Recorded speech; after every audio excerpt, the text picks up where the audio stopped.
Uwi na tayo ng Maynila because I am healed. Hashtag moved on. Bet niyo ba yung uuwi lang ako ng Maynila pero putok na putok ako. Sobrang namuo na yung makeup sa sobrang pawis.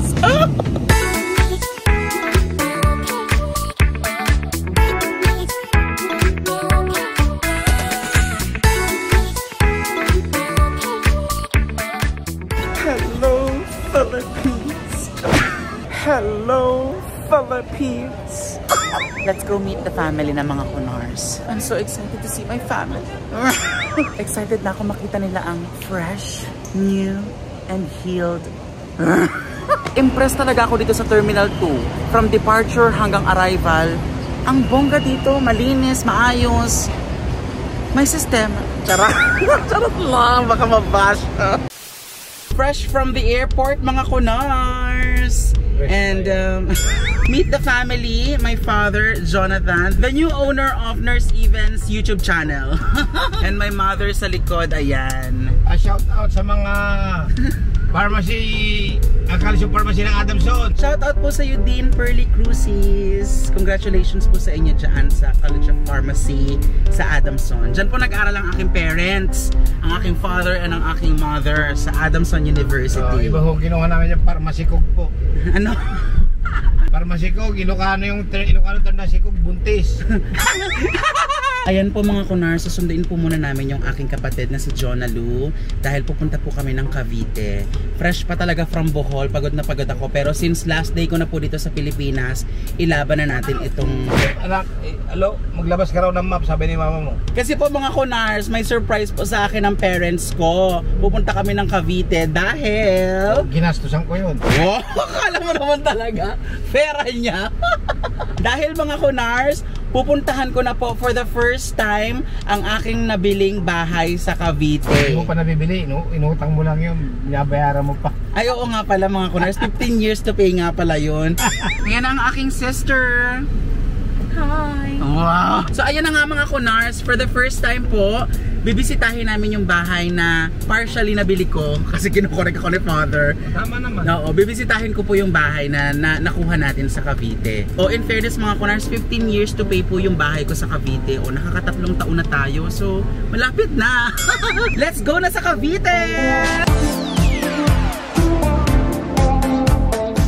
Bale mga Kunars, story time po. Nabili ko po yung bahay sa Cavite year 2021.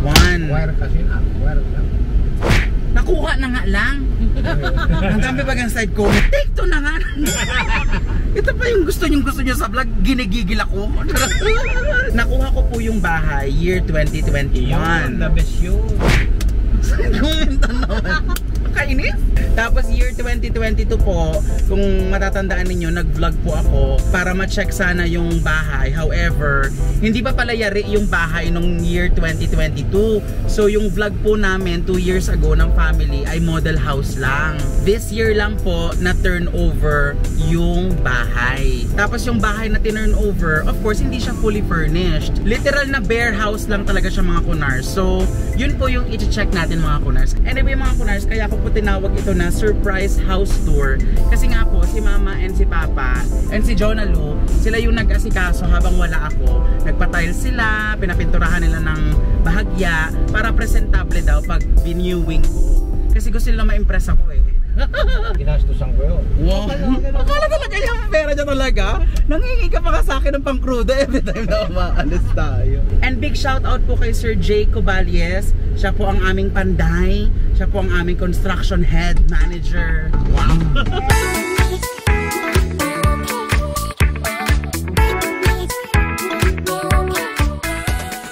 Andito na kami mga Kunars! Malapit na makita na anak ko yung surprise ako sa kanya. Ang ginastos dyan. Wala ka namang ginastos. Wala ka namang ginastos. Ganap ka talaga. Feeling mo talaga may nilabas ka dyan. Biruin nyo, may bahay na tayo sa UK. May Kaya kayo mga Kunars, pag-iigihan nyo and always listen to your parents. Tama, makinig kayo sa akin. Yes, makinig sa magulang kasi nga, they know best. Wow! Welcome to Kunars Residence! Let's go mga Konars, mag-house tour na tayo dito sa bahay. Hindi na po ito model house mga Konars, ito na talaga ang bahay ko. So let's go. As you can see mga Konars, bare talaga siya, as in semento, bahay. Dito muna tayo sa gilid mga Konars. Bale, ito pong bahay na nabili ko mga Konars ay end lot. So super swerte ko mga Konars kasi meron pa akong bakanting lupa na pwede kong espasyo pag magpapa-extend tayo or kung gusto kong, you know, another part ng bahay ko. Ito mga Konars, akin pa po ito. Hindi pa talaga umiihi ka dyan. Kung makikita nyo ito mga Konars, itong red na paint na to, akin pa po ito. So ito, yan yung mohon, yan.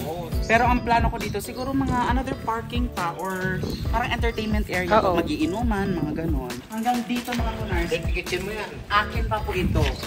Since dito po sa bahay na nabili ko, maliit ang kusina. Yun ang pinasasalamat ko na nasa end lot ako mga Konars kasi pwede ko po itong maging dirty kitchen or extension ng kusina. Kasi mahalaga po sa ating mga Pilipino ang luto-luto pag may mga visitors. Ipa-priority ko talaga itong mga Konars. Pag-uwi ko ng UK, magpapadala na tayo ng pera para masimulan na itong gilid. Knock knock. Ay! Bahay ko pala to. Ay! Oh. Wow! Ang plastic! So ito po mga Konars, ito po yung sinasabi nila mama and papa. Pag na-turn over po sa iyo yung bahay, walang tiles. Bare type po talaga siya, as in semento pa lang. And yun nga yung surprise ng parents. Kasi nga, pinadala ko yung pera. Tapos sila ang namili ng tiles na nagustuhan ko talaga mga Konars.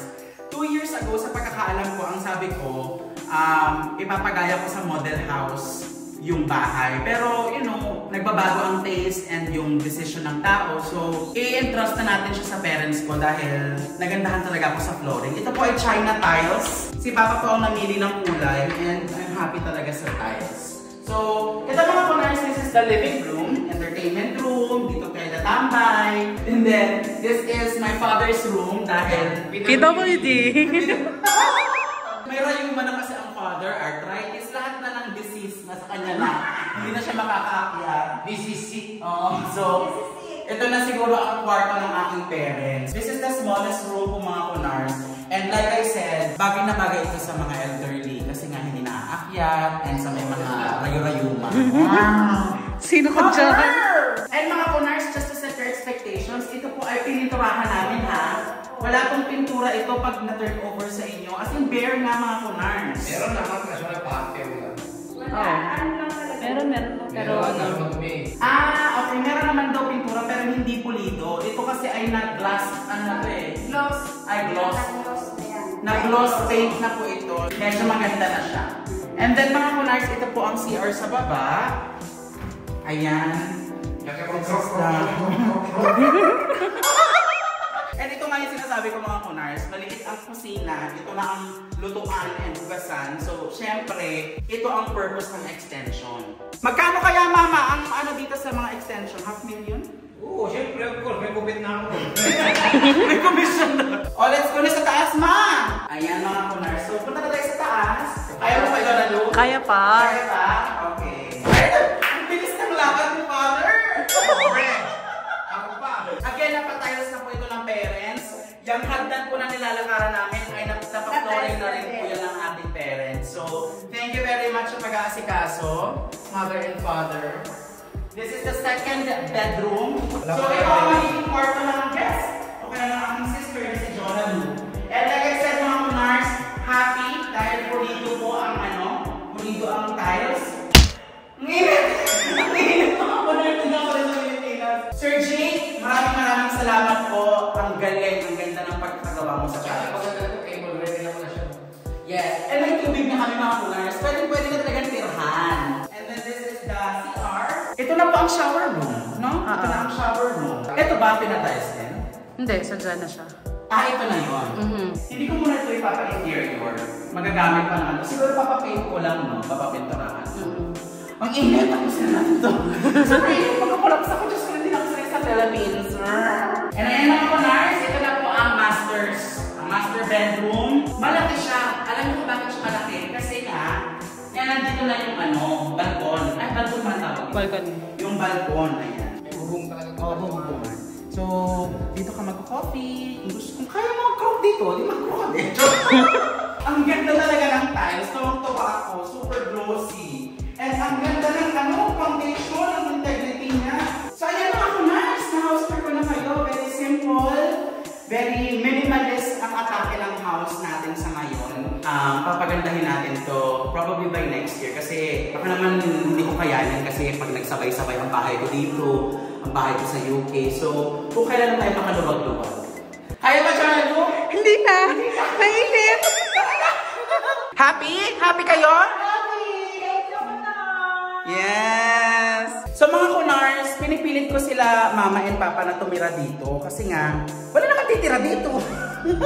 Nasa UK naman ako, so pag-iisipan pa daw nila kasi masaya pa daw sila sa Las Piñas. Well, doon naman talaga kami sa Las Piñas base, so ang hirap iwan ng Las Piñas. Pero pinipilit ko sila na dito tumira para maalagaan din. Pero just in case na walang tumira dito, ipaparenta natin, ipapa-Airbnb or ibenta ko na lang din.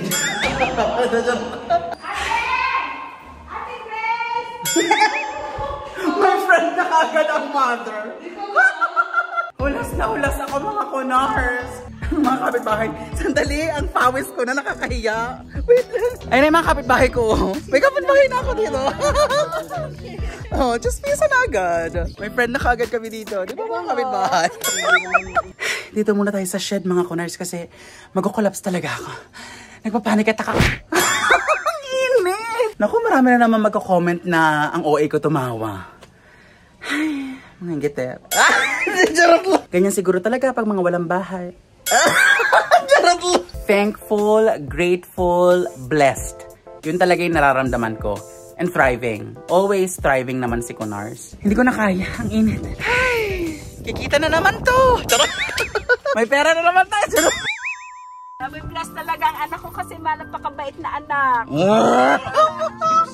Sobrang plastic. Nakakawisit. Totoo yun. Hindi plastic yun. Proud na proud ang mami. Sino ba naman ang nanay na hindi mapaproud na may nurse student? Ikaw na ang magkaroon ng nurse student.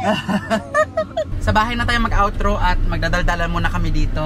Siyempre, feeling proud ang parents. Magchichismisan muna kami sa sasakyan. Hindi mag-chismisa sa Kentucky. Libre mo? Libre mo? Wow! Pero pag tinanggal ko yung recording, anak, libre mo muna ha. So ayan po mga kunars, ako po ay nakauwi na dito sa bahay namin sa Las Piñas. And as you can see mga kunars, bagong ligo na rin ako kasi sobrang init talaga dito sa Philippines. Hindi na ako sanay asan. Hirap na kami mga foreigner. Teka mga kunars, mag-electric fan tayo kasi ang init talaga. Ayun lang mga kunars, obvious naman po na happy talaga ako kasi finally nakikita ko na yung bunga ng pinaghihirapan ko sa ibang bansa. Happy ako mga kunars kasi bago ako umuwi ng UK, nakita ko yung bahay. Tayo na talaga siya, yari na siya. May kumpiyansa na ako sa sarili ko na meron talagang napupuntahan yung pinagpapaguran ko. And sana sa vlog na ito ay ma-inspire ko rin kayo mga OFW kunars na palagi mag-thrive sa life. Nalulunod na ako sa electric fan. At ang taas na ng buhok ko, Diyos ko, super sayan. Hindi palaging malakas tayo, hindi palaging bata tayo, hindi palaging may pera tayo. So if we have the means and opportunity para mag-focus sa goal, yun muna ang unahin natin. Kasi for me lang po ang gala, ang party, ang barkada, nandyan lang po yan. Basta marunong kang magbalanse. And sa mga mahal natin sa buhay, kapatid, magulang, palagi tayo magsuportahan. Kasi ang panalo ko sa life ay panalo sa life ng magulang ko. Basta ang palagi ko lang dasal mga kunars, sana lahat tayo ay manalo sa life. Nurse Even sa balota. O siya na mga kunars, ako ay lunod na sa hangin. Maraming salamat po sa panonood. Again, this has been Nurse Even, Pretty Check, and Roar! Bye mga kunars!